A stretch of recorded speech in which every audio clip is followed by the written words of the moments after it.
Sir, ഈ 60 വർഷം കൊണ്ട് കേരളം വളരെയേറെ നേട്ടങ്ങൾ നേടിയിട്ടുണ്ട്. പക്ഷെ അതിനേക്കാളൊക്കെ പ്രധാനം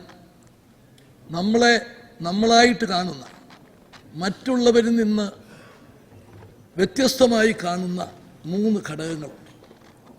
ഒന്ന്, നമ്മുടെ സമുദായ സൗഹാർദ്ദം. 2, പുരോഗമന ആശയങ്ങളോട് നമ്മൾ കാട്ടിയിട്ടുള്ള ആഭിമുഖ്യം.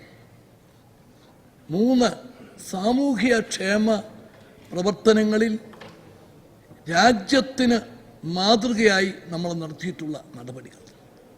സർ, ഇത് 3 ഈ 60 കൊല്ലത്തെ നേട്ടങ്ങളിൽ അഭിമാനം കൊള്ളുമ്പോൾ ഈ 3 പ്രത്യേകതകളും നമുക്കെന്നും കാത്തു സൂക്ഷിക്കാൻ സാധിക്കണം. മറ്റുള്ളവരിൽ നിന്ന് വ്യത്യസ്തമായി കേരളത്തെ കാണുന്ന ഈ 3 കാര്യങ്ങൾ, അതിന് പ്രതിജ്ഞ എടുക്കാൻ കൂടി ഈ അവസരം വിനിയോഗിക്കണം എന്ന അഭിപ്രായമാണ് എനിക്കുള്ളത്. സർ, നമ്മൾ വിദ്യാഭ്യാസ ആരോഗ്യ മേഖലകളിൽ നേടിയ നേട്ടം ഇന്ത്യക്ക് മാത്രമല്ല, ലോകത്തിന് തന്നെ ഒരു അത്ഭുതമാണ്.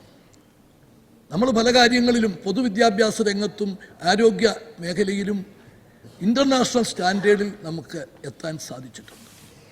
കേരളം ഇന്ന് ഡിജിറ്റൽ സ്റ്റേറ്റായിട്ട് മാറിയിരിക്കുക. അങ്ങനെ നമ്മൾ ലക്ഷ്യമിട്ട വലിയ നേട്ടങ്ങൾ നമുക്ക് ഇനിയുള്ള പ്രവർത്തനങ്ങൾക്ക് ആത്മവിശ്വാസമായിട്ട് മാറണം. നമുക്കൊരു കുറവ് സംഭവിച്ചു. ഈ നേട്ടങ്ങളുടെ ഒക്കെ നടുവിലൊരു ഓട്ടം അടിസ്ഥാന സൗകര്യങ്ങളുടെ വികസന രംഗത്ത് നമ്മൾ അറിഞ്ഞോ അറിയാതെയോ വലിയ വീഴ്ചകൾ വന്നിട്ടുണ്ട്. ആ അടിസ്ഥാന വികസന സൗകര്യങ്ങൾ നമുക്ക് വർദ്ധിപ്പിക്കണം. അതിലൂടെ കേരളത്തിൻ്റെ അനന്തമായ ടൂറിസം രംഗത്തെ അനന്തമായ സാധ്യതകൾ നമ്മൾ പ്രയോജനപ്പെടുത്തണം. IT, ഉന്നത വിദ്യാഭ്യാസ രംഗം, ആയുർവേദം ഉൾപ്പെടെയുള്ള ആരോഗ്യ സേവന മേഖലയുടെ പ്രവർത്തനങ്ങൾ, ഈ രംഗങ്ങളിൽ നമുക്ക് വൻതോതിലുള്ള ഒരു മുന്നേറ്റമുണ്ടാകണം. സാറ്, സമയത്തിൻ്റെ പരിമിതി ഉൾക്കൊണ്ടുകൊണ്ട് ഞാൻ അവസാനിപ്പിക്കുകയാണ്.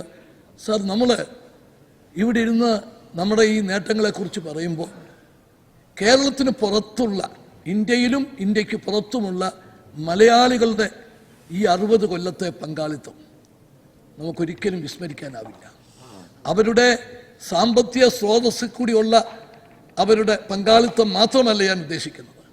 അവർ കേരളത്തിന് പുറത്തുണ്ടാക്കിയ സൽപ്പേര് അഭിമാനകരമായിട്ടുള്ള ഒന്നാണ്.